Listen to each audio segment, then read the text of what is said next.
بسم اللہ الرحمن الرحیم۔ السلام علیکم پیارے دوستو آپ دیکھ رہے ہیں ڈسکور اوریجنل اور میں ہوں اسد۔ اس سے پہلے آپ اس کہانی کی 30 اقساط سن چکے ہیں۔ آپ قسط 31 ملاحظہ فرمائیں۔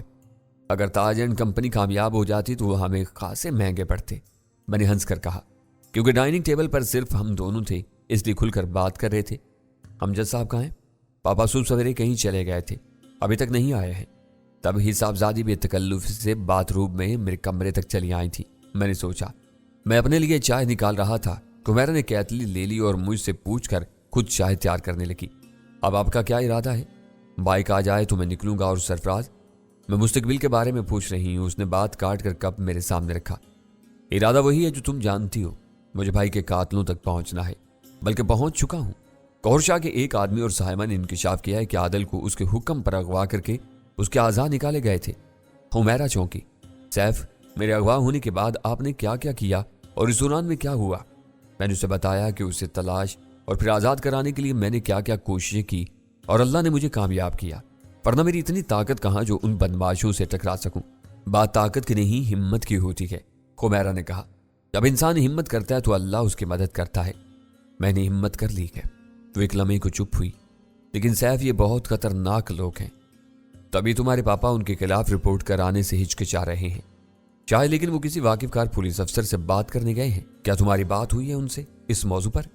ہاں، اور میں نے ان کو وہی بتایا جو آپ نے کہا تھا، لیکن آپ اصل بات پہلے ہی بتا چکے تھے۔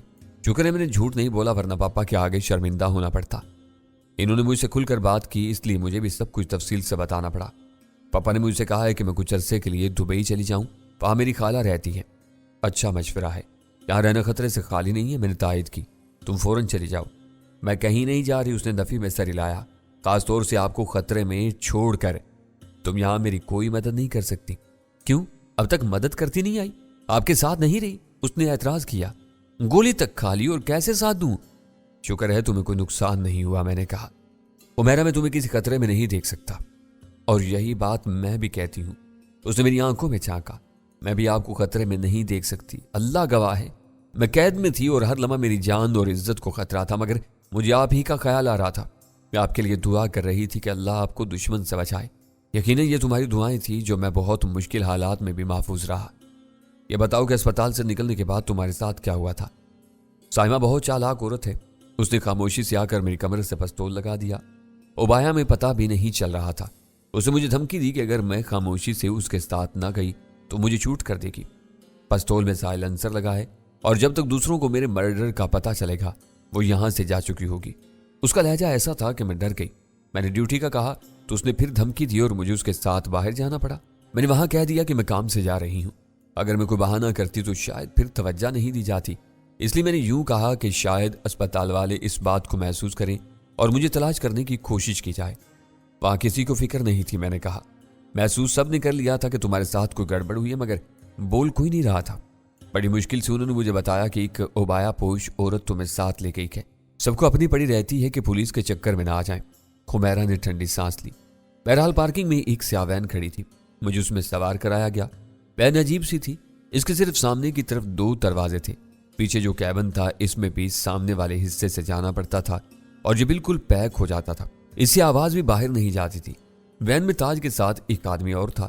مجھے اور سائمہ کو پیچھے بھیج دیا۔ وین چل پڑی اور تقریباً 20 منٹ بعد وہ رکی۔ مجھے باہر نکالا اور اس بار تاج میرے ساتھ تھا۔ وہاں ایک کار پہلے سے موجود تھی، مجھے اس میں بٹھا کر وہ اس کوٹھی میں لائے تھے۔ تم نے کوٹھی دیکھی تھی؟ نہیں، راستے میں تاج نے میری آنکھوں پر پٹی باندھ دی تھی۔ انہوں نے تمہارے ساتھ برا سلوک تو نہیں کیا؟ عملی طور پر نہیں، لیکن تاج اور اس کے ساتھ دوسرے آدمی کی زبان بہت گندی تھی۔ حمیرہ کی آواز بھرا گئی، مگر اس نے فوراً خود پر قابو پا لیا۔ وہ مجھے اندر لائے اور پھر میری آنکھوں سے پٹی اتار دی تھی۔ میں نے کوٹھی اندر سے دیکھی تھی، وہاں کئی مرد اور عورتیں تھیں، اور وہ سب واہیات لوگ تھے۔ ایسا لگ رہا تھا کہ وہ جگہ برائیوں کا گڑھ ہے۔ وہ ڈھکے چھپے انداز میں بتا رہی تھی۔ میں نے سر ہلایا۔ تم نے ٹھیک کہا، وہ جگہ برائی کا گڑھ تھی اور اس کی تباہی ٹھیک ہوئی۔ مجھے اس کمرے میں ڈال دیا گیا تھا۔ پہلے مجھے باندھا نہیں گیا تھا، مگر 24 گھنٹے گزرنے کے بعد میرے اعصاب جواب دے گئے اور میں نے شور شرابہ کیا تو ان لوگوں نے مجھے باندھ کر میرا منہ بھی بند کر دیا تھا۔ پھر آپ نے آ کر مجھے کھولا تھا۔ اس دوران میں کوئی تم سے ملنے یا دیکھنے آیا اور تم نے کوئی خاص بات نوٹ کی؟ اس نے انکار کیا۔ مجھے کوئی خاص طور سے دیکھنے نہیں آیا تھا اور نہ ہی کوئی خاص بات ہوئی تھی۔ البتہ جب کوٹھی کی بجلی غائب ہوئی تو مجھے لگا کہ کوئی خاص بات ہو چکی ہے۔ تب میں نے بہت دل سے اللہ پاک سے دعا کی تھی کہ اگر میری زندگی ہے تو مجھے عزت و آبرو کے ساتھ زندہ رکھنا۔ اللہ نے تمہاری دعا قبول کر لی، میں نے کہا۔ شکر ہے، ہم کامیاب رہے۔ مجھے شاداب کی بھی فکر تھی۔ چائے سے فارغ ہو کر میں نے اس کے نمبر پر کال کی تو اسی نے کال ریسیو کی۔ سیف کہاں ہو تم؟ میں حمیرہ کے یہاں ہوں، تم کیسے ہو؟ اچھا بھائی، مزے میں ہو؟ وہ اپنی حالت سے قطع نظر ہنس کر بولا، میں ٹھیک ہوں لیکن ڈاکٹرز کہہ رہے ہیں کہ میں 4-5 دن اور اسپتال میں رہوں گا۔ وہ ٹھیک کہہ رہے ہیں اور تمہارے زخموں کے پیش نظر تمہیں کم سے کم 1 مہینہ مکمل آرام کی ضرورت ہے۔ میں فی الحال چھٹی پر ہوں۔ حمیرہ کیسی ہے؟ وہ کہاں سے ملی؟ یہ سب تمہیں میں بالمشافہ بتاؤں گا۔ بالکل نہیں، تم یہاں نہیں آؤ گے، اس نے تیزی سے کہا۔ میں نے اپنے کچھ خاص بندے یہاں لگائے ہیں اور ان کی رپورٹ ہے کہ اسپتال کی نگرانی کی جا رہی ہے۔